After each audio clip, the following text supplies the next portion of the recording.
بارات دروازے سے واپس لوٹ گئی اور تائی اماں کی چیخوں نے مریم کا دل چیر کر رکھ دیا۔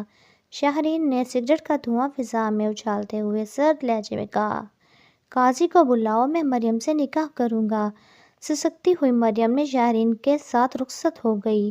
کمرے میں داخل ہوتے ہی اس نے نفرت سے کہا، یہ شادی مجبوری ہے، میں تمہیں بیوی والے حقوق نہیں دوں گا، اور باہر چلا گیا۔ مریم ساری رات روتی رہی۔ 2 دن بعد جب وہ کالج گئی تو کلاس میں شاہرین کو دیکھ کر اس کا رنگ اڑ گیا۔ تب اس کی دوست نے خوشی سے کہا، یہ ہمارا نیا ہینڈسم پروفیسر ہے، مگر مریم خاموش رہی۔ ایک دن پورے کالج کے سامنے ایک لڑکے نے مریم کو پرپوز کیا تو شاہرین نے غصے میں اسے آفس بلایا۔ ڈرتی ہوئی مریم اندر آئی تو مس مریم، پروفیسر شاہزین نے دروازہ لاک کرتے ہوئے کہا، اور مریم کا چہرہ خوف سے سرخ ہو گیا۔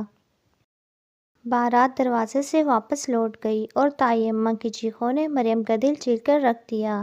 شاہرین نے سگریٹ کا دھواں فضا میں اچھالتے ہوئے سرد لہجے میں کہا، قاضی کو بلاؤ، میں مریم سے نکاح کروں گا۔ سسکتی ہوئی مریم نے شاہرین کے ساتھ رخصت ہو گئی۔ کمرے میں داخل ہوتے ہی اس نے نفرت سے کہا، یہ شادی مجبوری ہے، میں تمہیں بیوی والے حقوق نہیں دوں گا، اور باہر چلا گیا۔ مریم ساری رات روتی رہی۔ 2 دن بعد جب وہ کالج گئی تو کلاس میں شاہرین کو دیکھ کر اس کا رنگ اڑ گیا۔ تب اس کی دوست نے خوشی سے کہا، یہ ہمارا نیا ہینڈسم پروفیسر ہے، مگر مریم خاموش رہی۔ ایک دن پورے کالج کے سامنے ایک لڑکے نے مریم کو پرپوز کیا تو شاہرین نے غصے میں اسے آفس بلایا۔ ڈرتی ہوئی مریم اندر آئی تو مس مریم، پروفیسر شاہزین نے دروازہ لاک کرتے ہوئے کہا، اور مریم کا چہرہ خوف سے سرخ ہو گیا۔ بارات دروازے سے واپس لوٹ گئی اور تائی اماں کی چیخوں نے مریم کا دل چیر کر رکھ دیا۔ شاہرین نے سگریٹ کا دھواں فضا میں اچھالتے ہوئے سرد لہجے میں کہا، قاضی کو بلاؤ، میں مریم سے نکاح کروں گا۔ سسکتی ہوئی مریم نے شاہرین کے ساتھ رخصت ہو گئی۔